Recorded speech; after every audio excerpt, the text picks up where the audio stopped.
Richard Richt Kessler methodically adjusted his brioni tie in the bathroom mirror of their Chicago apartment. His reflection showed a man who had mastered the art of patience, a dangerous quality in someone plotting revenge.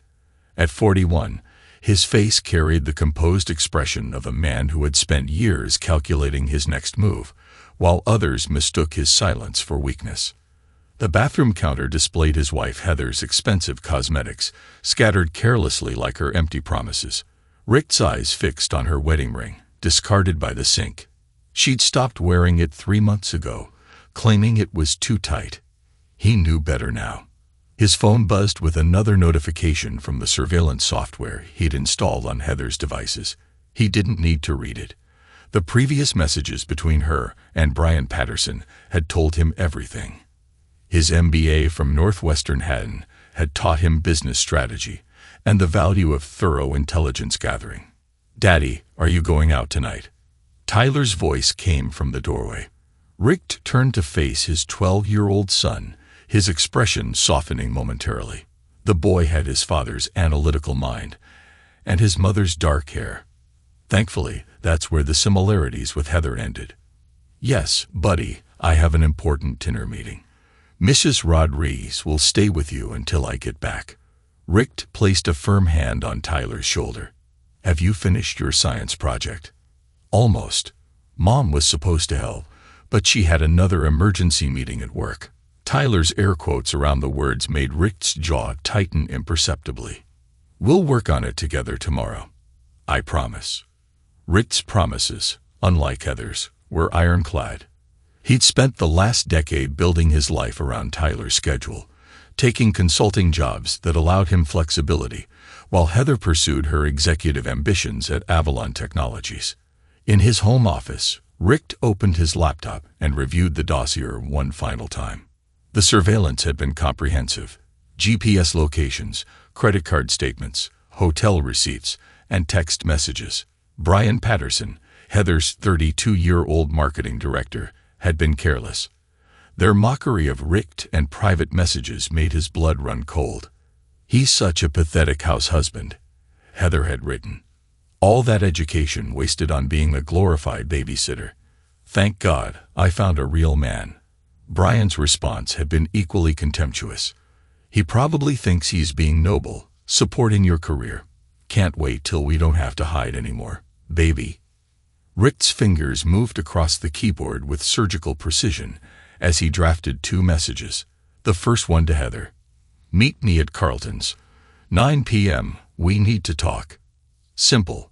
Direct. A command disguised as a request. The second message required more finesse. Lucas Wright, his college roommate turned Avalon Technologies board member, had been Richt's silent partner for months. "Everything's in position. Commence Phase 1. Lucas's response was immediate. "Madeleine's on board. She's bringing the documentation." Richt stood and walked to his closet, selecting a bespoke Tom Ford suit he'd never worn before. Tonight deserved something special. As he dressed, he reviewed the mental checklist he'd been compiling since the first suspicious text message 3 months ago. The corporate takeover strategy was already in motion. Catherine Olson, Avalon's aging founder, had taken a particular liking to Richt during his consulting projects. She'd seen in him something Heather never had, a strategic mind that prioritized long-term success over quick wins. While Heather climbed the corporate ladder through office politics, Richt had been quietly building relationships with the people who actually controlled the company. His phone chimed with a message from Detective Andrea Martinez. Additional surveillance photos from the Grand Millennium Hotel uploaded to secure server.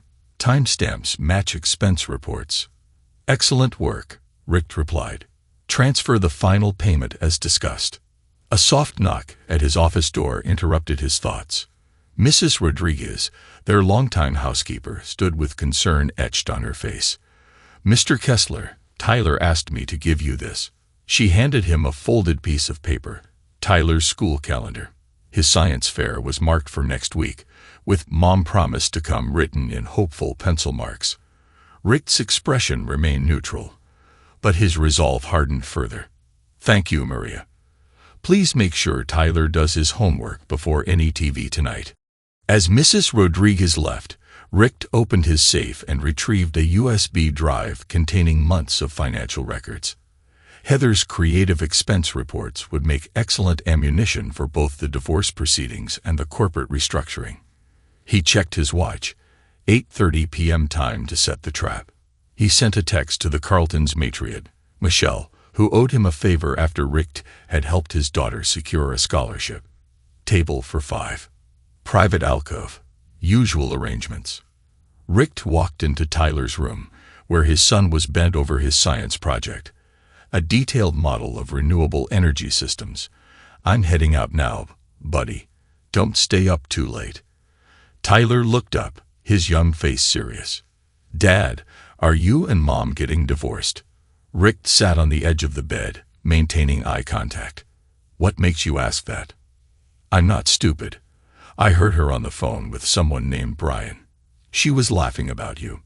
Tyler's hands clenched into fists. "She said you were holding her back." Rick placed a steady hand on Tyler's shoulder. "Whatever happens, you're my priority. Always have been. Always will be." "Will we have to move?" "No. This is our home. Some things will change, but not that." Rick stood, straightening his jacket. "Focus on your project. We'll talk more tomorrow." In the kitchen, Rick left detailed instructions for Mrs. Rodriguez and a generous bonus check. She'd been loyal for years, and loyalty was something he valued above all else. He gathered the final pieces of evidence into his briefcase. Bank statements, hotel receipts, and surveillance photos. Each document was a bullet in the gun he'd been quietly loading. The night air was cool as Rick stepped into his Mercedes S-Class. He'd bought it used 3 years ago, letting Heather believe it was all he could afford on his consulting income. The truth about his financial standing, like many things, would soon come to light. His phone buzzed with a message from Lucas. "Madeleine's got the shareholder proxies. Catherine's lawyer confirmed the trust documentation is ironclad." Rick allowed himself a small smile as he drove toward Carlton's. Heather had always underestimated him, mistaking his strategic patience for weakness. She'd laughed when he'd settled for consulting work, never questioning why a Northwestern MBA would choose smaller clients over prestigious firms. She dismissed his friendship with Lucas as nostalgic college ties, never suspecting they were orchestrating her downfall. The restaurant's valet recognized him, nodding respectfully. Inside, Michelle greeted him with practiced discretion, leading him to the private alcove where Lucas Wright and Madeleine Torres were already seated. "Madeleine, everything in place?" Lucas asked as Rick sat down. Rick loosened his ties slightly. "Detective Martinez's final report arrived today. The financial documentation is complete." Madeleine raised an eyebrow. "You're sure you want to do it this way? Could be cleaner to just serve her divorce papers privately. Heather thrives on public perception." Rick replied coldly. "She needs to understand exactly what she's losing and who she's lost it to. Tonight isn't just about ending a marriage, it's about launching a takeover." The matriarch D appeared at Rick's elbow. "Sir, Mrs. Kessler has arrived with a companion." Rick nodded, his expression unchanging. "Show them in. And Michelle, make sure the security staff is ready." The pieces were in place. The trap was set. Rick straightened his tie and prepared to convert 10 years of calculated patience into devastating action. Heather had mistaken his silence for weakness, his planning for passivity. By midnight, she would understand exactly who she had betrayed. The click of Heather's designer heels announced her arrival before she appeared in the private dining alcove. At 38, she carried herself with the confident arrogance of someone who believed they were untouchable. Her Valentino dress, charged to her Avalon expense account, Rick noted mentally, was carefully chosen to command attention. Brian Patterson trailed behind her, his eagerness evident in every movement, like an overexcited lapdog at his master's heels. The moment Heather spotted Lucas Wright and Madeleine Torres at the table, her step faltered. Brian nearly collided with her, his hand automatically reaching for her waist before he caught himself. Rick watched the micro-expression of panic cross Heather's face before she masked it with practiced corporate confidence. Lucas, Madeline, Heather recovered quickly, her voice professionally pleasant. I wasn't expecting a business dinner. Rick, you should have mentioned we'd have company. Rick gestured to the empty chairs. Sit down, Heather. You too, Brian. Since you're so integral to this discussion. Brian's youthful face flushed. Mrs. Kessler, perhaps I should. Sit. Rick's command cut through Brian's hesitation like a blade. You've been quite comfortable in your role so far. No need to play coy now. Heather's eyes narrowed as she took her seat, her spine rigid. If you have something to say, Rick, say it. Some of us have actual work to attend to. Actual work, Rick repeated softly, opening his briefcase. Like your 3-day marketing strategy session at the Grand Millennium Hotel last month. He placed several photographs on the table. Room service for 2, charged to your corporate card. Interesting choice of venue, considering Avalon has a preferred rate at the Marriott. Brian's face went from red to white. Heather's hand trembled slightly as she reached for her water glass, but her voice remained steady. If you're implying something inappropriate, I'm not implying anything, Rick interrupted, laying out more documents. I'm stating facts. Facts supported by GPS data, credit card statements, and some very explicit text messages that the board might find interesting, particularly the ones where you mock my pathetic career choices while embezzling company funds to finance your affair. Madeline Torres leaned forward, her interest purely professional. Mrs. Kessler, as a major shareholder, I'm particularly concerned about the financial implications. Care to explain these expense reports? Heather's composure cracked. You had me followed. You spied on me. She turned to Lucas. And you're part of this. After everything I've done for Avalon. Everything you've done for Avalon. Lucas's laugh was cold. You mean like sidelining our best engineers to promote your boyfriend here? Or perhaps you're referring to the creative accounting that's been hiding your personal expenses. Brian finally found his voice. This is harassment. I'll file a complaint with HR. HR reports to the board. Madeline cut in smoothly. And as of this morning, the board has some serious questions about your qualifications and hiring process. Rick watched the realization dawn in Heather's eyes. This wasn't just about their marriage. This was about her carefully constructed professional facade crumbling under the weight of her own hubris. You pathetic loser, Heather spat at Rick. Her carefully maintained poise shattered completely. You think this little ambush changes anything? I built my career while you played house husband. You're an embarrassment. I can't stand to look at you anymore. Brian is twice the man you'll ever be. Rick's expression remained unchanged as he placed a final envelope on the table. Your definition of manhood seems limited to your bedroom activities, which according to the hotel surveillance are as unimpressive as your management skills. Brian stood up abruptly, his chair scraping against the floor. You can't talk to her like that. Sit down, Mr. Patterson. Madeline's voice carried the weight of institutional authority. Unless you prefer to discuss your creative accounting methods with the SEC. Rick opened the envelope, spreading out its contents. Divorce papers, Heather already filed with the court. You'll find them quite comprehensive, including evidence of your infidelity and financial misconduct. My resignation from Wilson Consulting is there as well. I no longer need to maintain that particular cover. Cover, Heather's voice faltered. What are you talking about? Lucas smiled thinly. Rick's consulting work gave him access to Avalon's vulnerabilities. Very thorough access. Catherine Olson was particularly impressed with his insights. The color drained from Heather's face at the mention of Avalon's founder. Catherine, what does she have to do with this? Everything. Rick stated simply. She's been quite concerned about the company's direction under current leadership. The board meeting next week should be interesting. Heather's laugh held a note of hysteria. You think you can threaten me? I'm the one who made something of myself while you played martyr, supporting my career. I'm the one with power here. Power. Rick's voice remained calm. You confused visibility with control, Heather. Real power is quiet. It's in the relationships you build, the loyalty you earn, the patience to wait for the perfect moment to strike. He stood, buttoning his jacket. You'll receive official notice of the emergency board meeting tomorrow. I suggest you review your employment contract, particularly the moral conduct clauses. Brian reached for Heather's arm. We should call our lawyers. Our lawyers. Rick's laugh was genuine. Mr. Patterson, I don't think you understand. You're not a team anymore. In fact, he checked his watch.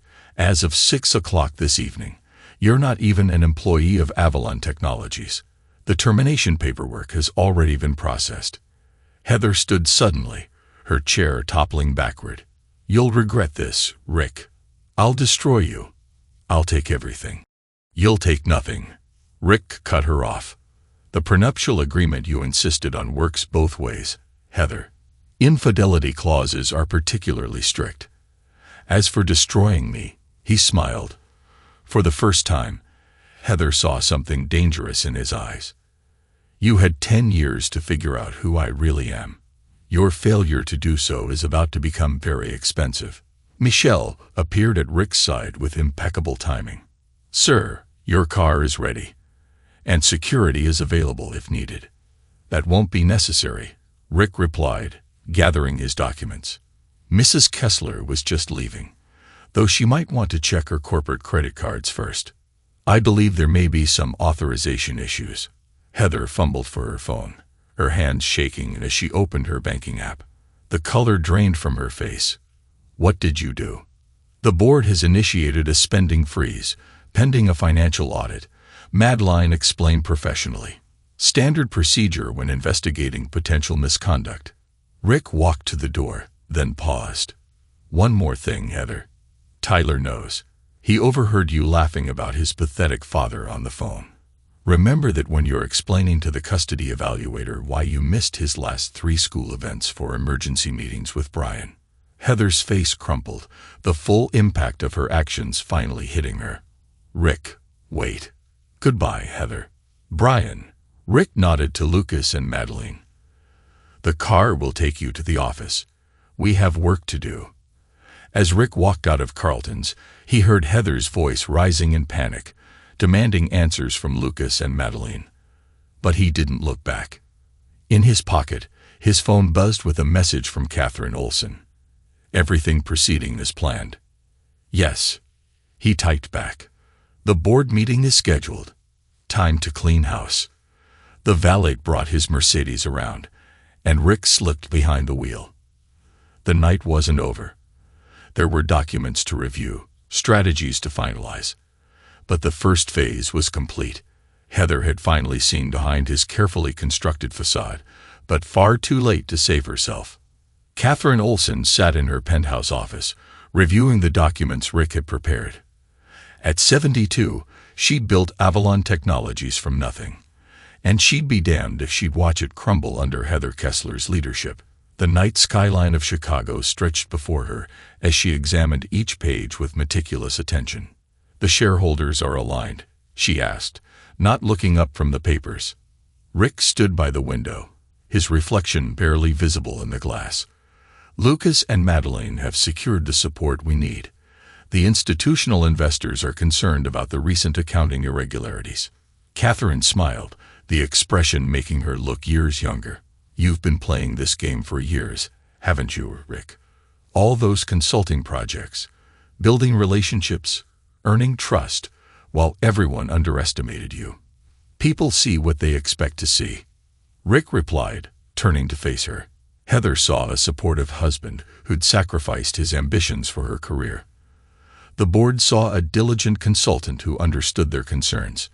No one questioned why a Northwestern MBA would choose smaller clients over prestigious firms. Detective Andrea Martinez chose that moment to enter, carrying a thick folder. The final surveillance report, Mr. Kessler, including the offshore account transfers Mr. Patterson tried to hide. Catherine raised an eyebrow. Brian's been stealing. Creative accounting, Andrea explained, laying out financial documents. He's been skimming from the marketing budget, hiding it through inflated vendor contracts. Mrs. Kessler signed off on all of it, either deliberately or through negligence. Rick examined the documents. How much? Nearly $2 million over the past 18 months, Andrea replied. I've traced it through shell companies in the Caymans. He wasn't as clever as he thought. Catherine's face hardened. The company I built. They treated it like their personal piggy bank. They'll pay for that, Rick assured her. The SEC will be very interested in these transactions. But first, we need to secure the company's future. Catherine nodded, reaching for a leather portfolio on her desk. That's why you're here tonight. My lawyers have finished the paperwork for the voting trust. Rick sat across from her as she opened the portfolio. Inside was a document he'd spent months helping to craft, though only Catherine's lawyers knew of his involvement. 30% of Avalon's voting shares, Catherine explained, though Rick knew the numbers by heart. Transferred to a trust with you as trustee. The arrangement is bulletproof. My lawyers made sure of that. Heather will challenge it, Rick noted. Catherine's laugh was sharp. Let her try. The succession plan is clear. The trust documentation is impeccable, and the SEC filings are already in process. More importantly, she fixed Rick with a stern look. I trust you to protect what I've built. Andrea laid out more surveillance photos. Mrs. Kessler has been calling board members all evening. No one's taking her calls. They're waiting to see which way the wind blows, Rick observed. Tomorrow's board meeting will settle that question. Catherine signed the trust documents with a steady hand. Tell me something, Rick. When did you first start planning this? The day Heather suggested I take consulting work to be more available for Tyler, Rick replied. She thought she was relegating me to a convenient backup role. Instead, she gave me access to every aspect of Avalon's operations, and you used that access well. Catherine noted, impressed. The shareholders trust you because you've actually listened to their concerns.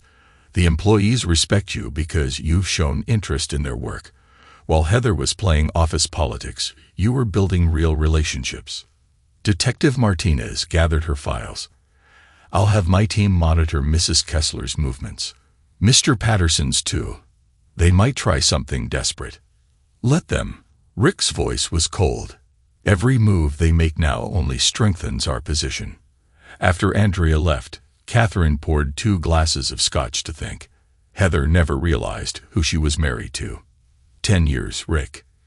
10 years of watching, waiting, building your network while she thought you were just, what did she call you? A pathetic house husband.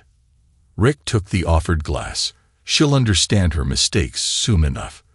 The board meeting tomorrow will be interesting. Catherine mused. Lucas tells me the institutional investors are particularly concerned about the marketing department's expenditures. They should be. Rick placed a USB drive on her desk. That contains every irregular transaction Brian and Heather have authorized over the past 2 years. The audit committee will find it fascinating reading. Catherine studied him over her glass. You know, when you first started consulting for us, I thought you were wasting your potential. An MBA from Northwestern doing piecemeal projects. But you saw something I didn't you? I saw an opportunity, Rick confirmed. Every project gave me deeper insight into Avalon's operations. Every relationship I built was another piece on the board. Heather thought she was the chess master, but she was just moving pieces around randomly. And now the game is over. She just doesn't know it yet. Rick stood, straightening his jacket. The trust documents will be registered first thing tomorrow. By noon, the board will convene. By close of business, Avalon will have new leadership. Catherine walked him to the door. You're a dangerous man, Rick Kessler. Patient, methodical, ruthless when necessary. Exactly what Avalon needs. I learned from the best. Rick smiled slightly. You built this company by outthinking your opponents, not outspending them. Tomorrow, we'll save what you built. As Rick drove home, his phone buzzed with updates. Lucas confirming the board meeting logistics. Madeline reporting that institutional investors were backing their play. Detective Martinez noting that Heather had checked into the Four Seasons. Apparently, Her corporate cards weren't all frozen yet. In his apartment, Tyler was asleep on the couch, his science project materials spread across the coffee table. Mrs. Rodriguez had left a note. Tyler had refused to go to bed until he finished the renewable energy model. Rick carried his son to bed, something he hadn't done in years.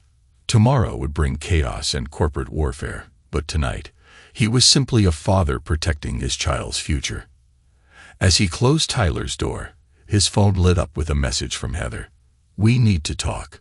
Please, I can explain everything." Rick deleted the message without responding. The time for talks had passed. Tomorrow would bring consequences, and Heather would finally understand exactly who she had betrayed. The silent moves were over. Now it was time for action. 3 months after the confrontation at Carlton's, Rick Kessler stood in his newly acquired penthouse apartment, surveying the Chicago skyline through reinforced glass. The property had been purchased through Alexandria Holdings, LLC, one of several shell companies he'd established years ago. His phone buzzed with a message from his lawyer, Patricia Blackwood. Custody hearing scheduled for 9 a.m. tomorrow. Evidence packages prepared. Child psychologist Dr. Sarah Chun confirmed for expert testimony. Rick typed a brief acknowledgement. The custody battle had become Heather's last desperate attempt to maintain control, but like everything else, she'd underestimated his preparation. "Mr. Kessler." Michael Foster's voice interrupted his thoughts. The former Navy SEAL turned personal trainer stood in the doorway of the penthouse's private gym. "Ready for your session?" Rick nodded, already changed into workout gear. Over the past 12 weeks, Foster had transformed their training sessions into a brutal test of will. "Your form's improving," Foster noted as Rick completed a complex series of exercises. "The strength gains are significant." Most clients would have quit by week 2. "I'm not most clients," Rick replied between controlled breaths. "How long until we reach the target metrics?" Foster checked his tablet. "At this rate, another 6 weeks. Though I have to ask, why the emphasis on functional strength over aesthetics?" Foster responded. "Most executives just want to look good in a suit. Looking good in a suit is Rachel's department." Rick said, referencing his image consultant, "I need to be stronger than anyone expects." The session continued for another hour. Each movement was precisely calibrated. As Rick completed the final set, his phone buzzed again. This time, it was Vincent Maxwell. "Conference room in an hour." The message read, "Bringing the Avalon financials." Rick showered and dressed in one of the new suits Rachel Hammond had selected. The image consultant had systematically replaced his wardrobe. Each piece was chosen to project authority without ostentation. "The goal isn't to look different," Rachel had explained during their first consultation. "It's to look like you've stepped into who you always were." In the penthouse's study, Rick reviewed the custody battle preparation. Dr. Chin's psychological evaluation of Tyler was comprehensive, detailing Heather's absences, the impact of her affair on Tyler's emotional well-being, and Rick's consistent presence in his son's life. "Dad." Tyler's voice came from the study door. He'd adapted well to the penthouse. His new room was filled with the science equipment Rick had encouraged him to explore. "Can I ask you something?" Tyler asked. "Always." Mom called again. She was crying, saying she's sorry that she wants to come home. Tyler's voice held more confusion than distress. "She said you're being cruel, keeping me from her." Rick turned to face his son fully. "Do you feel kept from her?" "No. She's the one who kept missing everything. My science fair, parent-teacher conferences, even my birthday dinner." Tyler's expression hardened in a way that reminded Rick of himself. "I heard what she said about you, in those messages with Brian. She's the cruel one." "The custody hearing is tomorrow," Rick explained. "Whatever happens, it's about ensuring your stability. Your mother made her choices. I want to stay with you," Tyler said firmly. "I told Dr. Chun that. Mom only remembers I exist when it helps her look good." A knock at the door interrupted them.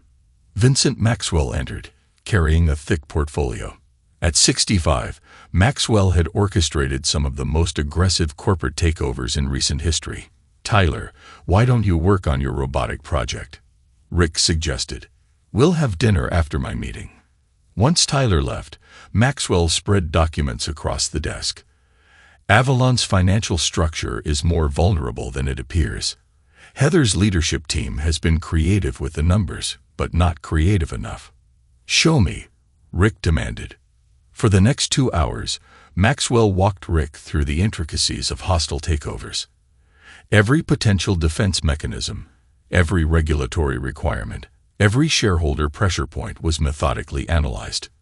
"Catherine Olson's voting trust is key," Maxwell explained.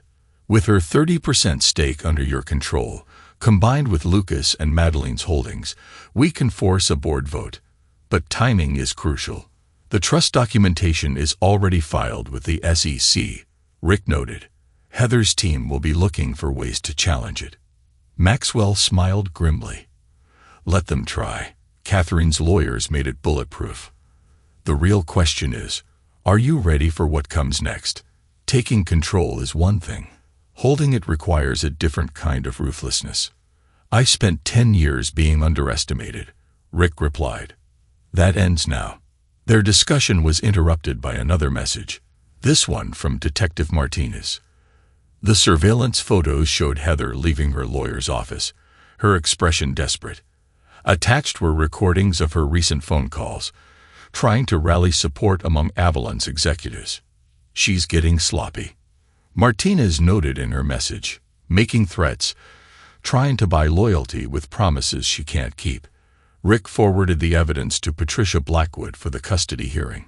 Every desperate move Heather made only strengthened his position. The next morning, Rick arrived at the courthouse early. Tyler sat beside him in the gallery, both dressed in suits that Rachel had selected for maximum impact. Successful father, well-adjusted son. Heather arrived late. Her designer outfit was carefully chosen to project maternal concern. Her lawyer, James Morrison, immediately tried to paint Rick as controlling and vindictive. "Your Honor," Morrison began, "Mr. Kessler has systematically alienated my client from her son, using his financial resources to objection." Patricia Blackwood interrupted. "Counsel is attempting to prejudice the court without evidence. We have documented proof of Mrs. Kessler's systematic neglect of her parental duties." The judge, Eleanor Martinez, no relation to the detective, reviewed the evidence packages. Rick watched as she examined the calendar entries, the missed events, the text messages mocking her family obligations. Dr. Chin's testimony was particularly damaging. "In my professional opinion, Tyler shows signs of emotional withdrawal, specifically related to his mother's pattern of choosing professional and personal engagements over parental responsibilities. In contrast, his relationship with his father demonstrates secure attachment and healthy emotional development." Heather's facade cracked when Tyler testified. "Mom says she loves me, but she's never there. She missed my science, fair to be with Brian. She forgot my birthday because of a business dinner. Dad's the one who's always been there." "You ungrateful little." Heather started to rise, but Morrison yanked her back down. The judge's decision was decisive. Based on the evidence presented, including the child's clear preference and the documented pattern of maternal neglect, primary custody is awarded to the father. Mrs. Kessler will have supervised visitation rights to be reviewed in 6 months, pending demonstrated improvement in her commitment to parental responsibilities. Outside the courtroom, Heather tried one last time. "Rick, please. You can't do this. He's my son too. He was your son every day for the past 12 years. Rick replied calmly, "You just didn't care until you started losing everything else." "Tyler," he turned to his son, "wait for me by the car with Frank." Once Tyler was out of your sight, Rick's voice turned cold. "You questioned my manhood, mocked my sacrifices, betrayed everything I built for our family. Now you'll understand exactly what you threw away. Is this what it's all about?" Heather's laugh was brittle. "Your bruised male ego." "No, Heather. This is about consequences. The custody hearing was just the beginning. Board meetings next week. I suggest you update your resume." As Heather's face paled with realization, Rick walked away. In the car, Tyler was already immersed in a book about robotics. Everything was proceeding exactly as planned. The morning of the emergency board meeting bloomed clear and crisp. Rick adjusted his tie in the mirror of his private bathroom at the penthouse. The Brion suit was new. Another of Rachel Hammond's selections cut to emphasize the physical changes wrought by months of training with Foster. His phone lit up with a series of coordinated messages. "Lucas, right. Institutional investors confirmed. Proxy votes secured. Madeline Torres. Asian markets closing strong. Timing works in our favor. Patricia Blackwood. SEC filings complete. Trust documentation ironclad. Detective Martinez. Subject H attempting last-minute calls to board members. No responses. Catherine Olson. Make it quick. Make it clean. Make it legal. Show them what real leadership looks like." The Avalon Technologies boardroom occupied the top floor of their downtown headquarters. Rick had deliberately arrived early, reviewing his presentation materials with Lucas and Madeline, while other board members filtered in. "Nervous?" Lucas asked quietly. Rick's smile was razor-thin. "You've known me since Northwestern. When have you ever seen me nervous?" "Fair point. Though I have seen you patient. 10 years of patience pays off today." The boardroom filled steadily. Rick noted each arrival, each whispered conversation. The institutional investors' representatives clustered together, their concern evident in their furtive glances at their phones. Avalon stock had been volatile since rumors of financial irregularities began circulating. Heather arrived last. Brian was conspicuously absent. Her attempt at confident swagger was undermined by the shadows under her eyes. The custody battle loss had hit her hard, but Rick felt no sympathy. She'd chosen her path. "Before we begin," Heather started, standing at the head of the table, "I want to address the malicious rumors." "Point of order," Madeline interrupted smoothly. "As the representative of major shareholders, I move to modify the agenda. We have serious concerns about recent financial disclosures that require immediate attention." "I second the motion," Lucas added formally. The corporate secretary, Janet Chin, spoke up. "The motion requires a simple majority to," called for a vote. One of the institutional investors interrupted. "The irregularities and the latest SEC filings need to be addressed." Rick watched Heather's composure crack slightly. She hadn't expected resistance so quickly. "Very well," she managed. "But first, I'd like to present our quarterly earnings."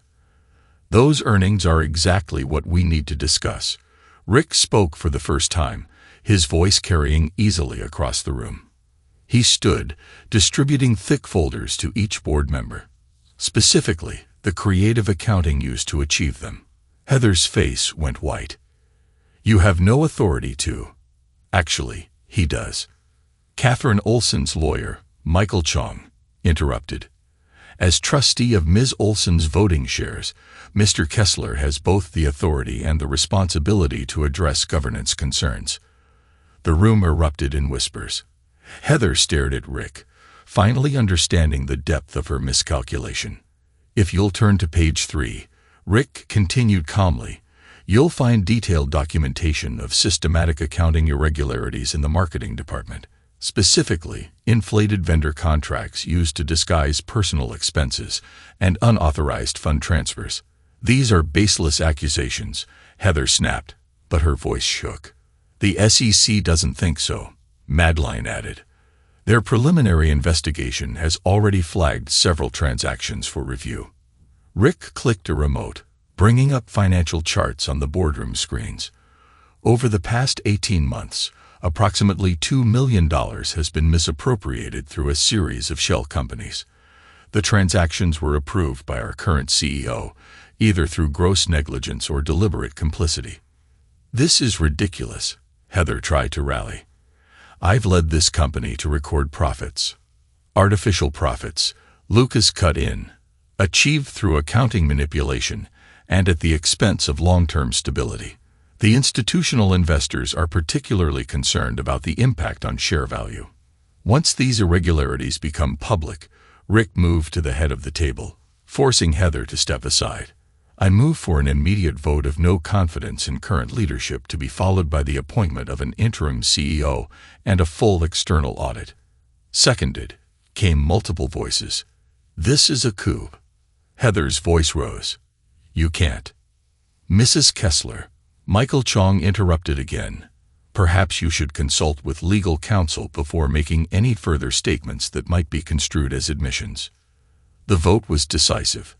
One by one, board members raised their hands, many unable to meet Heather's increasingly desperate gaze. The institutional investors, protecting their funds' interests, voted as a block. Motion carries, Janet Chin announced formally. Vote of no confidence passes with 78% in favor. Now, Rick's voice remained calm. I move to appoint an interim CEO to oversee the transition and audit process. Madeleine stood. I nominate Richard Kessler. His consulting work has given him deep insight into Avalon's operations, and his track record of strategic planning is exactly what we need during this critical period. You plan this. Heather's voice was barely a whisper. All of it. The consulting work, the relationships with the board, Catherine's trust. I learned from you, Heather, Rick replied quietly. You taught me that power isn't about titles or corner offices. It's about knowing people's weaknesses, their desires, their price. The only difference is, I built something real while you played it being important. The vote for interim CEO was even more decisive. Rick accepted with practiced humility, outlining his 100-day plan for stabilizing the company and restoring shareholder confidence. Security will escort you out, he informed Heather when the meeting concluded. Your credentials have been deactivated. HR will contact you regarding the termination package. You can't do this to me. She tried one last time. I built this company. No, Catherine built this company. You just borrowed her achievement. Rick turned to the head of security. Please ensure Mrs. Kessler leaves the premises and check her bags. We don't want any sensitive documents leaving with her. As Heather was led away, the board members gathered around Rick, offering congratulations and support. Lucas hung back, an amused smile playing at his lips. Enjoying the show? Rick asked quietly. 10 years of patience paid off in 2 hours. Lucas mused. You know she'll try to fight back. Let her try. Every move she makes now only proves why she needed to be removed. Rick checked his phone. A message from Tyler's school confirmed his son had aced his science exam. Now shall we begin the real work of saving this company. Over the next 6 months, Rick Kessler transformed Avalon Technologies with surgical precision. His first act as CEO was to commission a thorough external audit conducted by one of the Big Four accounting firms. The results confirmed everything he had presented to the board and uncovered even more financial irregularities under Heather's leadership. The transformation began in the executive suite, Rick's office. Once Heather's domain of expensive art and designer furniture was converted into a command center. Multiple screens tracked global operations, market data, and project timelines. The comfortable couch where she'd held court was replaced by a conference table where Rick held daily strategy sessions with his new leadership team. The SEC filing is ready for your review, Patricia Blackwood announced, entering with another stack of documents. As both his divorce lawyer and now Avalon's chief legal officer, she'd been instrumental in navigating the complex regulatory requirements of the transition. Rick examined the papers carefully. Every move had to be legally bulletproof. Heather's attempts to challenge her termination had already been filed. The regulatory approvals came through this morning. The board's decision is fully supported by the evidence of financial misconduct. Her lawsuit doesn't have legs, and Brian's position, Patricia continued, terminated for cause based on the audit findings. He's been quietly reaching out to headhunters, but our documentation of his creative accounting has made him toxic in the industry. Rick signed the SEC documents with a Montblanc pen, a gift from Catherine Olson years ago. Any other fires to extinguish. Heather tried to access the building again yesterday. Security turned her away. She's been calling board members, trying to rally support, but no one's taking her calls. Patricia's smile was sharp. Amazing how quickly loyalty evaporates when people realize they've backed the wrong horse. The intercom buzzed. His new executive assistant, Sarah Chun, efficient and unflappable, said, "Mr. Kessler, the development team is ready for the product review." Rick gathered his materials and headed to the conference room. The development team had been one of Avalon's strongest assets, consistently undermined by Heather's focus on marketing over innovation. Today, they would present their latest projects without fear of their budgets being redirected to fund executive retreats. "Ladies and gentlemen," Rick addressed the room, "show me what you've been working on." For the next 2 hours, he watched his engineers and developers present breakthrough technologies that had been shelved under previous leadership. Each presentation reinforced his conviction that Avalon's true strength lay in innovation, not office politics. "These are impressive," he commented after the final presentation. "I want implementation plans on my desk by next week. Budget won't be an issue." The team's surprise was palpable. Under Heather, they'd grown accustomed to fighting for every dollar. Rick's direct approach and clear support for innovation was transforming company morale. Back in his office, he reviewed the latest shareholder reports. The stock price had stabilized after initial volatility, strengthened by transparent financial reporting and clear strategic direction. The institutional investors who'd backed his takeover were seeing their faith rewarded. "Mr. Kessler," Sarah interrupted via intercom, "Detective Martinez is here with her final report." Andrea Martinez entered, carrying a thick folder. "The surveillance operation is complete. Every attempt by Mrs. Kessler to undermine your position has been documented and neutralized." Rick reviewed the report. Heather had been busy attempting to leak sensitive information to competitors, trying to poach key employees, even approaching journalists with allegations of corporate misconduct. Each attempt had been anticipated and countered before it could gain traction. "She's getting desperate," Andrea noted, "running out of options and allies." "Maintain the surveillance," Rick instructed. "She'll make a mistake eventually. When she does, I want it documented." The detective nodded and left. Rick turned to his computer, reviewing the latest company metrics. Employee satisfaction scores were up 40%. Project completion rates had improved by 35%. The external audit had revealed opportunities for operational efficiency that would improve the bottom line without sacrificing innovation. His phone buzzed with a message from Tyler. "Got an A+ on my robotics project. Can I show you after dinner?" Rick smiled briefly, his first genuine expression of the day. "Absolutely. I'll be home by 7. Another message followed, this one from Lucas. "Board review meeting tomorrow. The quarterly numbers are strong. You've done the impossible." "Not impossible," Rick typed back. "Just required patience and the right motivation." He spent the remainder of the afternoon in back-to-back meetings, methodically rebuilding Avalon's corporate structure. Each decision was calculated. Each change designed to strengthen the company while erasing traces of Heather's mismanagement.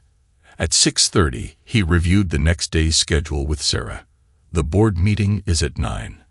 I need the updated financial projections and the audit committee's final report." "Already on your desk, sir." Also, Mrs. Kessler tried to reach you through the main switchboard again. Rick's expression hardened. "Standard protocol. No calls. No messages. No exceptions. Any communication goes through legal." "Understood. Will you be needing anything else?" "No, thank you. Good night, Sarah."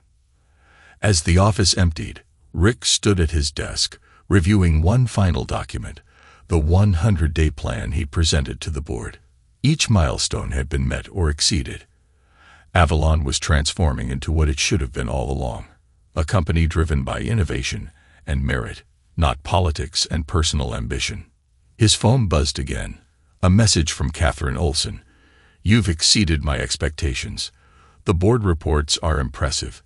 Thank you for trusting me with your legacy." Trust had nothing to do with it, came her response. I recognized in you what Heather never could. The capacity for both vision and ruthlessness. Sometimes building something great requires destroying what stands in the way. Rick gathered his things, preparing to head home. The security team's daily report noted that Heather had been denied entry to the building twice more, each time growing more agitated. Her access codes had been deactivated, her parking pass revoked, her company credit cards canceled. The systematic dismantling of her corporate life was complete. In the parking garage, he passed her empty reserve spot, now reassigned to the head of research and development. Every trace of her presence was being methodically erased, replaced by something more substantial. The drive home gave him time to reflect on the past 6 months.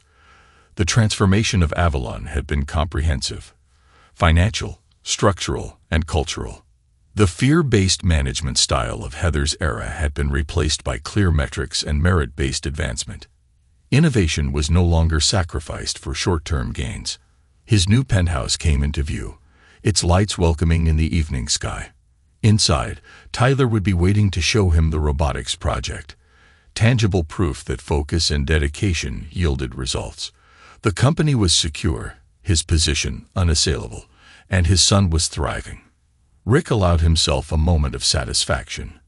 Heather had thought she was married to a pushover, a man who'd sacrificed his ambition for her career. Instead, she'd married someone who understood that true power comes from patient planning and precise execution. Her betrayal hadn't broken him. It had simply given him permission to stop pretending. The security desk notified him that Tyler had ordered dinner from their favorite Italian restaurant. Family dinner, then robotics project review, a normal evening in their new life. Tomorrow would bring another board meeting, another step in Avalon's transformation, another day of building something stronger on the ruins of Heather's ambitions. Rick smiled as he rode the elevator to his penthouse. Everything had proceeded exactly as planned. The company was his, the future was secure, and his enemies had been reduced to watching helplessly from the sidelines. Revenge, he had discovered, was not about emotional outbursts or dramatic confrontations. It was about methodically dismantling everything your opponent held dear while building something greater from the wreckage. The divorce proceedings took place in the same courthouse where Rick had won custody of Tyler. Patricia Blackwood, now both Avalon's chief legal officer and Rick's divorce attorney, had prepared meticulously for this final dismantling of Heather's life. All rise, the bailiff announced as Judge Marcus Reynolds entered the courtroom. Heather sat with James Morrison, her third attorney in as many months. The first two had withdrawn after discovering the extent of her financial deceptions. Your Honor, Patricia began, her voice carrying the quiet confidence of someone holding a royal flush. We're prepared to present evidence of Mrs. Kessler's systematic financial misconduct, including documentation of hidden accounts and misappropriated corporate funds. Morrison attempted to object. Your Honor, my client's corporate conduct has no bearing on. It has every bearing, Patricia interrupted smoothly. These accounts were maintained during the marriage and funded through activities that breach both corporate and criminal law. The funds in question are subject to community property considerations. Rick watched from his position beside Patricia, his expression neutral as forensic accountant David Chun approached the witness stand. Chun had spent months unraveling Heather's financial web. Mr. Chun, Patricia began, please explain your findings regarding Mrs. Kessler's undisclosed accounts. Chun activated a presentation display. We identified 3 offshore accounts in the Cayman Islands, established approximately 4 years ago. Deposits into these accounts correlate directly with irregular vendor payments from Avalon Technologies' marketing budget. Heather's face tightened as Chun methodically detailed every transaction, every hidden transfer, every attempt at concealment. Her new designer outfit, likely purchased on credit, couldn't mask her growing desperation. Furthermore, Chun continued, we found evidence of regular transfers to a private account belonging to Brian Patterson, starting shortly after his hiring at Avalon. Objection. Morrison stood. Mr. Patterson's finances are not relevant to these proceedings. Overruled. Judge Reynolds replied, "Given the documented affair and its financial implications, Mr. Patterson's accounts are pertinent." Patricia presented a new set of documents. "Your Honor, we've prepared a complete accounting of funds that should have been declared as marital assets. Mrs. Kessler's attempt to claim alimony is particularly audacious given her deliberate concealment of these resources." Heather finally broke her silence. "This is harassment." Rick's using his position to. "Mrs. Kessler," Judge Reynolds cut in sharply, "I advise you to remain silent unless directly addressed. These financial records speak for themselves." The proceedings continued with mechanical precision. Patricia presented evidence of Heather's infidelity, financial misconduct, and attempts to alienate Tyler. Each document, each testimony was another nail in the coffin of Heather's claims. During a brief recess, Morrison approached Patricia in the hallway. "We should discuss settlement terms." "There are no terms to discuss," Patricia replied. "Mr. Kessler's position is clear. Mrs. Kessler leaves with exactly what she deserves, nothing." When the court reconvened, Morrison attempted one last gambit. "Your Honor, my client is willing to consider a reasonable." If Mrs. Kessler wished to discuss reasonableness, Patricia interjected, "She should have considered that before attempting to conceal assets and make false claims against my client's character." The judge's ruling was decisive. The prenuptial agreement will be enforced, strengthened by evidence of Heather's infidelity and financial misconduct. Her attempts to claim alimony are dismissed. The hidden accounts are ordered frozen, pending criminal investigation. As the judge read his decision, Rick's phone buzzed with a message from Detective Martinez. "B. Patterson attempting to file wrongful termination suit. Evidence package ready." Rick forwarded the message to Patricia, who nodded slightly. They had anticipated this move. Brian's desperate attempt to salvage something from the wreckage of his career would only serve their purposes. After the ruling, Heather attempted to approach Rick. "You've destroyed everything I built. Are you happy now?" Rick's response was measured, his voice carrying just far enough for the nearby court reporter to hear. "You destroyed it yourself, Heather. I simply ensured you couldn't take the company down with you. I'll appeal. I'll fight this." "With what resources?" Heather demanded. Rick's smile was razor thin. "Your hidden accounts are frozen. Your credit is ruined. The SEC is investigating your role in Brian's creative accounting. Even your new lawyer is about to withdraw once he realizes you can't pay his fees." As if on cue, Morrison approached with an uncomfortable expression. "Mrs. Kessler, regarding our fee arrangement." Rick left them to their discussion, joining Patricia at the courthouse steps. Brian's lawsuit already handled. Patricia assured him, "Our countersuit is prepared. The evidence of his embezzlement is comprehensive. Once he realizes we're pursuing criminal charges, he'll run. Make sure Detective Martinez knows his likely destinations. I want him followed, already arranged. Our sources suggest he's been making inquiries about properties in Mexico." Rick checked his phone. A message from Tyler read, "How did it go?" "Justice prevailed," he typed back. "See you at dinner." Later that week, Brian's lawsuit landed on Patricia's desk. Within hours, their countersuit was filed, backed by forensic accounting reports and documented evidence of systematic embezzlement. The criminal complaints followed, carefully timed to hit just as Brian was seeking new employment. "He's booked a flight to Cancun," Detective Martinez reported. "One-way ticket purchased with cash." "Let him run," Rick reconstructed. "His flight makes our case stronger. Make sure the relevant authorities are notified after he crosses the border." Heather's attempts to reach Rick grew increasingly desperate as Brian's lawsuit imploded. Her calls went unanswered. Her emails were filtered to a special folder Patricia's team monitored for useful evidence. Each desperate attempt at contact only reinforced the justice of her isolation. The final piece fell into place when Brian's assistant, sensing the shifting winds, provided copies of emails documenting the full extent of his financial schemes. The evidence was damning. Patricia noted, not just Brian's embezzlement, but Heather's knowing compliance. Found something interesting, Patricia noted, reviewing the emails. Brian's been asking Heather for money. Apparently, his exit strategy wasn't as well funded as he thought. Rick allowed himself a small smile. Forward the relevant emails to the forensic accounting team. Let's make sure every penny is traced. The next day, Brian's lawyer withdrew from the wrongful termination suit. Within hours, Brian's phone was disconnected, his apartment cleaned out.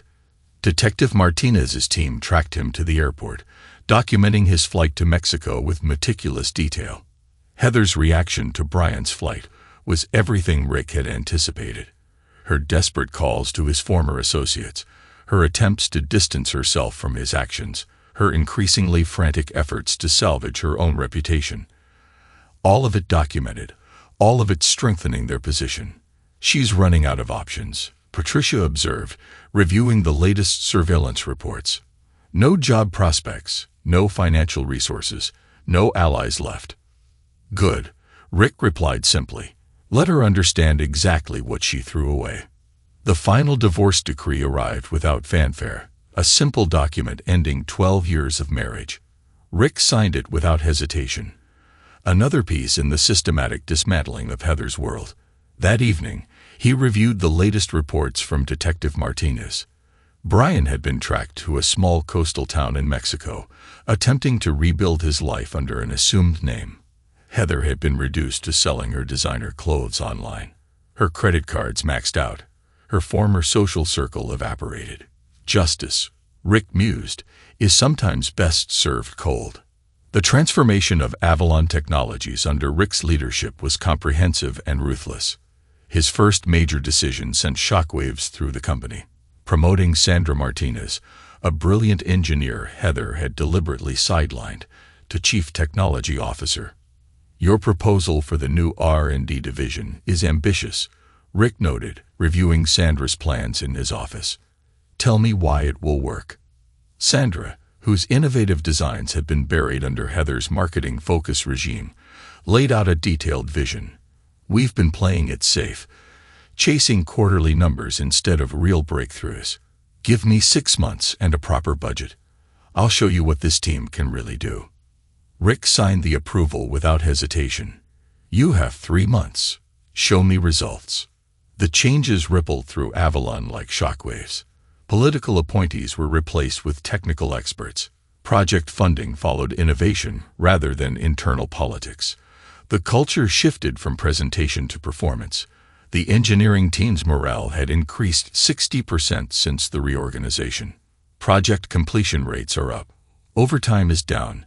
And we're seeing unprecedented collaboration between departments, Sarah Chin reported during the monthly metrics review.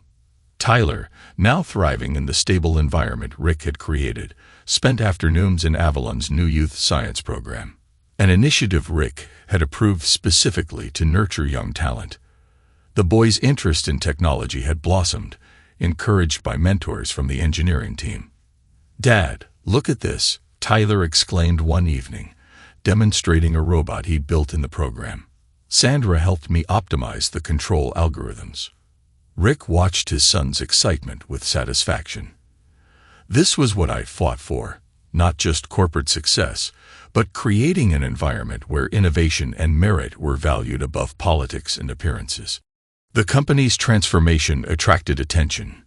Industry publications noted Avalon's increasing patent filings, its aggressive recruitment of top technical talent, and its growing reputation for breakthrough innovations rather than marketing hype. The markets are responding, Lucas noted during a strategy session. Share price is up 40% since you took over.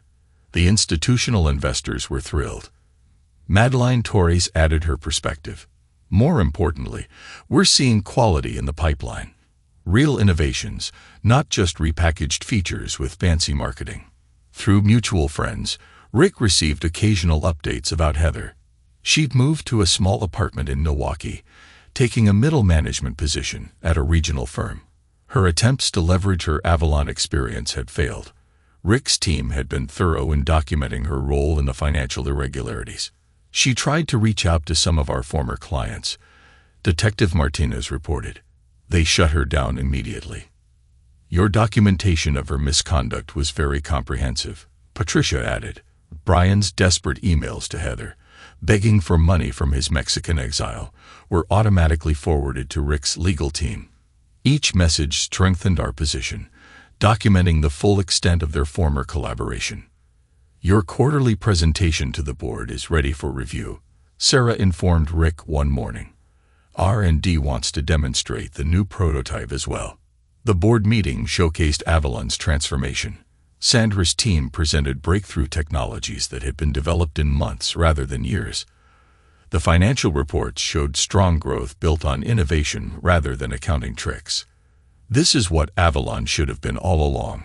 Catherine Olson commented after the presentation, "You've exceeded my expectations." Rick. Tyler's progress matches the company's, Sarah added. His grades have improved dramatically. His interest in science and technology has been fostered by both his father's attention and Avalon's resources. The stability of his home life with Rick has erased the uncertainty of Heather's era. The school's science department requested Tyler present his robotics project at the state competition. Mrs. Rodriguez reported one evening, "He's already working on improvements." Rick's leadership style had become legendary within the industry. His decisions were swift and final, his standards uncompromising, his support for innovation absolute. Those who delivered results thrived. Those who played politics disappeared.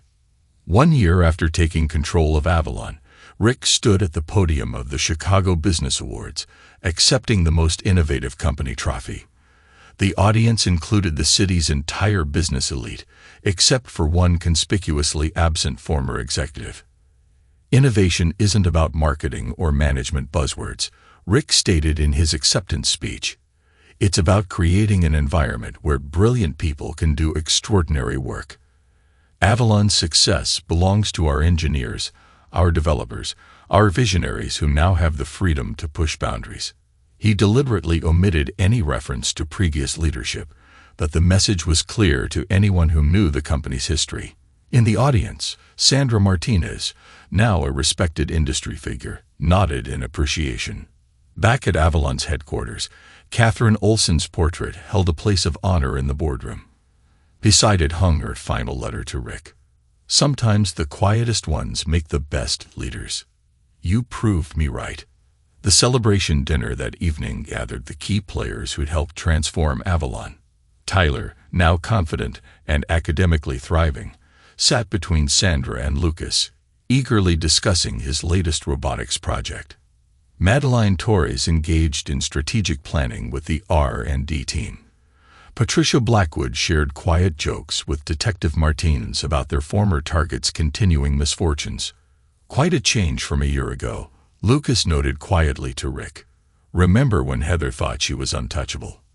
Rick's response was measured. Power isn't about titles or corner offices.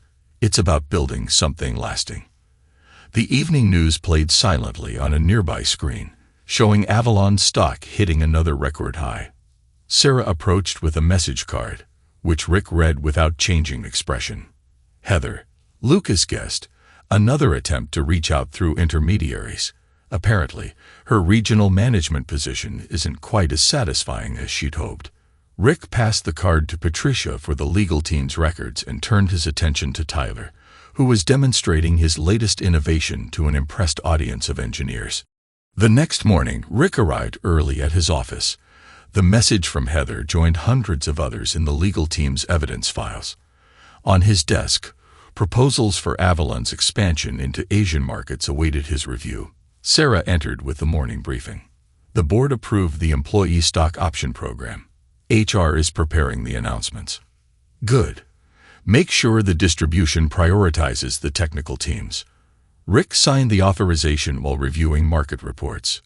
What else? R&D wants to schedule a review of the quantum computing project. And Tyler's school called. He won first place in the science fair. Rick allowed himself a moment of satisfaction. The company is thriving. My son is flourishing. And my enemies are exactly where they deserve to be, watching helplessly from the shadows of their own mediocrity. Sometimes, he mused, reviewing the latest innovation reports, The best revenge isn't in destroying your enemies. It's in building something so magnificent, they're forced to witness their own irrelevance. The morning sun illuminated Avalon's transformed headquarters. In the labs below, Sandra's teams worked on technologies that would reshape industries. In the boardroom, Catherine's portrait watched over a company finally worthy of its founder's vision. And in his office, Rick Kessler, the man who had orchestrated it all, focused on building an even greater future. The quiet certainty of victory, he had learned, was sweeter than any dramatic gesture of revenge. He had not just won. He had transcended the very battlefield where Heather had thought herself supreme. "Sarah," he called, "schedule a review of the Asian expansion proposals. And call Tyler's school. I'll be there for his science fair presentation." Power, real power, wasn't in what you could destroy. It was in what you could build, what you could nurture, what you could transform. Rick had built something magnificent from the ashes of betrayal. And that was a revenge far sweeter than mere destruction could ever be. Epilogue. 5 years later, the Wall Street Journal's headline caught Heather Kessler's attention as she waited for her bus to downtown Milwaukee. Avalon Technologies revolutionizes quantum computing market. Stocks soared past $500. Below the headline was a photo of Rick Kessler, now 56, accepting another innovation award. Heather's hands trembled as she folded the newspaper into her worn handbag. Her regional management position at Midwest Data Solutions had ended 2 years ago. Budget cuts, they'd said, but she knew her reputation had finally caught up with her. Now she processed insurance claims in a windowless office. Her designer wardrobe long since sold, her savings depleted. Her phone buzzed. Another email from Brian Patterson, still hiding in Mexico. His latest venture had failed, like all the others. His message was familiar, begging for money, blaming her for their downfall, threatening to expose more details about their past schemes if she didn't help. "Delete," she muttered, just as her ancient Honda's check engine light had started flickering that morning. She couldn't afford repairs, not with her credit still ruined from the divorce proceedings. Meanwhile, in Avalon's Chicago headquarters, Rick reviewed the latest acquisition proposals with his executive team. Sandra Martinez, his CTO, had just returned from a successful presentation at MIT. "The quantum computing breakthrough changes everything," Sandra explained, highlighting projected market impacts. "We're 5 years ahead of our closest competitors." Tyler, now 17 and already taking advanced placement courses at Northwestern, sat in on the meeting. Rick had instituted a mentorship program, allowing gifted students to observe executive sessions. His son's aptitude for technology had flourished under Sandra's guidance. The Asian expansion exceeded projections, Lucas Wright noted, now Avalon's chief strategy officer. Madeline's venture capital connections proved invaluable. Madeline Torres smiled slightly. Her investment in Avalon had multiplied 30-fold since backing Rick's takeover. "Speaking of connections, our intelligence division has an interesting report about Brian Patterson," Lucas continued. Rick raised an eyebrow, gesturing for her to continue. "His latest scheme collapsed spectacularly," Madeline explained. "He tried to convince Mexican investors he had proprietary Avalon technology to sell. Detective Martinez's team documented everything." Patricia Blackwood, who'd expanded her role to Global Chief Legal Officer, added her perspective. "We've ensured Mexican authorities are aware of his fraudulent activities. His options for hiding are becoming limited." Rick's methodical destruction of his enemies had become a Harvard Business School case study in strategic corporate warfare. The article, Patient Predator, detailed how he'd systematically dismantled the old regime while building something greater. "Dad," Tyler interrupted, pointing to his tablet. "Brian's trying to scrub his online presence. My algorithmic tracking program caught him deleting social media accounts." Rick allowed himself a small smile. Tyler had inherited his gift for patient strategy combined with a brilliant technical mind. The boy's tracking program had already caught 3 corporate espionage attempts. Sarah Chun, now Rick's chief of staff, entered with more updates. Mrs. Rodriguez called from the charitable foundation. The Science Education Initiative is expanding to 50 more schools. The Maria Rodriguez Foundation for Youth Science Education, generously funded by Avalon, had become Rick's tribute to their loyal former housekeeper after her retirement. She now supervises programs giving opportunities to promising students from underprivileged backgrounds. And Heather? Rick asked, maintaining his tradition of quarterly intelligence reviews on potential threats. Working insurance claims in Milwaukee, Sarah reported her apartment building is being converted to condos. She can't afford the buy-in or moving costs. Her last 3 job applications were rejected after background checks revealed the SEC investigation. The systematic dismantling of Heather's life had become a warning throughout the business world. Her attempts to rebuild had been blocked at every turn by the toxic combination of documented financial misconduct and Rick's quiet influence. Detective Martinez's latest surveillance photos show the toll of 5 years of constant downfall. Heather's expensive cosmetic procedures had been replaced by visible aging. Her power suits had given way to off-the-rack business casual. Her confidence had dried and become a defeated shuffle. Brian hadn't fared better. His Mexican exile had devolved into a series of failed schemes and increasingly desperate attempts to trade on his former Avalon connection. Each attempt was met with legal action, his credibility eroding with every exposure. The Mexican authorities are closing in, Detective Martinez reported. His latest investment fraud caught the attention of their Securities Commission. He's running out of places to hide. Rick's empire had grown far beyond Avalon. Strategic Investments, guided by Madeleine's expertise, had built a technology consortium that reshaped multiple industries. Each success was another twist of the knife for those who'd underestimated him. Catherine Olson's portrait still held its place of honor in the boardroom, but it was now joined by a gallery of innovation awards and patents. Her final letter to Rick had become part of company lore, quoted in business school textbooks, studying Avalon's transformation. The next morning, Tyler burst into Rick's home office. "Dad, MIT accepted me into their advanced placement program." Rick examined the acceptance letter with pride. Your son had earned this on merit. No strings pulled. No favors called in. Tyler's brilliance, nurtured in the stable environment Rick had fought to create, had bloomed naturally. We should celebrate, Rick decided. Invite Sandra and the research team. You can share your quantum encryption proposals.